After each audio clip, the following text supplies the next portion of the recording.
CrossFit Delivers members, welcome to another Be Relentless vlog. So, what's happening this week? Remember, tonight is going to be the EDG meeting with the city and the neighborhood to really kind of set the tone for the rest of the essentially the construction and what the building for CrossFit 3.0 is supposed to look like. So go ahead, send her your good vibes, prayer for us that meeting goes well. We went ahead, as I've been saying, did the open house to diffuse as much of the negative energy that was from the neighborhood with that work site, since we found out that there were 3 prior essentially proposals that were really filibustered by the neighborhood. So keep your fingers crossed that goes well tonight. But with that, remember, if you're going to do any activities with CrossFit Deliverance this month, all that's left is our day hike at Lake 22. Go ahead and look on the member Facebook page, and then of course the Frosty Friday 2 weeks from now. So with that, guys, let's jump into programming. We're going to go ahead and do just another pure day of weightlifting. And of course, in this Olympic lifting cycle, you guys are going to get sick of this so fast. It's going to be great, but you guys are going to be good at it because you guys are going to be mentally involved, right? And go ahead, relentless virtuosity, right? So you guys are going to do the Thacker warm-up again, guys. We're going to get good. We are going to go ahead and be doing cleans and jerks, but the Thacker warm-up is still, remember, the main reason why you're doing it is a quality warm-up. And if you get better at the snatch, especially as a beginner, I can guarantee you there's going to be some skill transfer over into the clean in terms of barbell connectivity, full extension, a lot of those other concepts. Also, for those of you that's still a little awkward turtle with just manipulating the barbell, you will get better at knowing where the barbell is in your hands in time and space. So let's talk about the EMOM, right? Well, not the EMOM. You're going to be just spending 15 minutes to find a heavy single for a complex.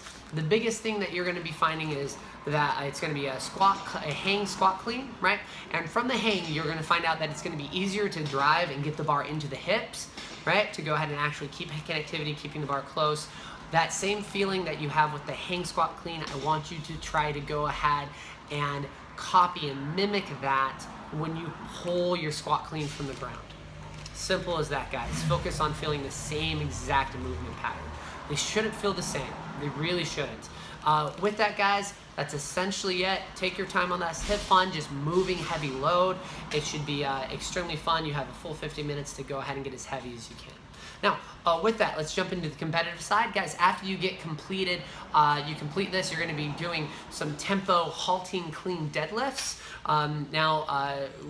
What you're going to end up doing is it's going to be tempo work. So it's 5-0 X1, right? 5 means that it's going to be a 5-second eccentric. Then it's going to be a 0 pause at the top, at the bottom.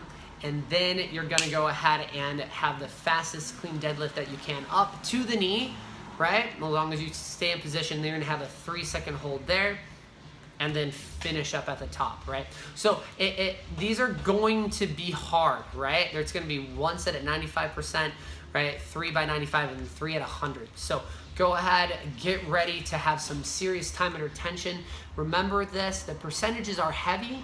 If you find that you cannot hold a quality position at these percentages with being under load for so long with this tempo work, then you need to drop the percentages down, right? Or stay at that original 95%, maybe even lower, right? Go ahead, be smart, take your time, making sure you're hitting the positions right with this halting clean deadlift.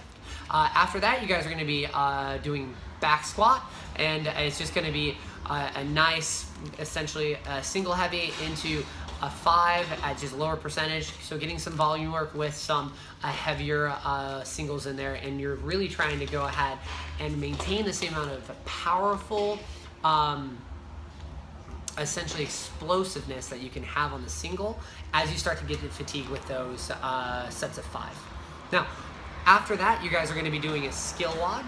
The skill WOD is going to be 6 rounds, 100-meter air runner, 10 GHDs, and then 25 unbroken handstand walks. Then you're going to rest a minute.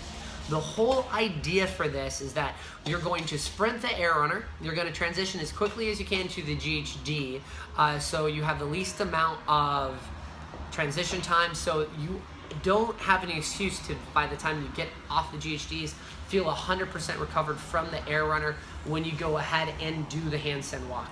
We're trying to practice handstand walks, right, and see how well you can complete them under a essentially a limiter of what your lung and your actual heart capacity is to pump blood to your limbs, right, to make sure they don't start to get really heavy with the air runner, and then of course testing your midline, your stabilization.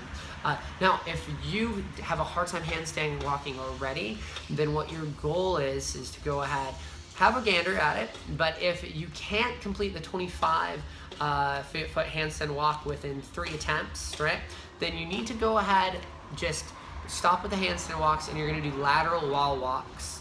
Now, this is where your face is going to be looking into the wall. You're going to be as close as you can, and you're going to do just a 20-foot section, just like walking to the right on round 1, for example, and round 2, you're going to walk to the left. So we're going to work on some endurance and being able to hold that as inverted position under somewhat of an organized position under that same stress response. So we're practicing this skill, right, being upside down with 2 different limiters occurring, right? So that's going to be it. Then of course you've got your day 1, week 3 accessories of the templates that was assigned to you. Guys, go ahead and attack the templates as much as you can, and we'll see you on the flip side, guys. And remember, be relentless in everything that you do. Be purposeful with every rep, right? It's just important. We'll see you.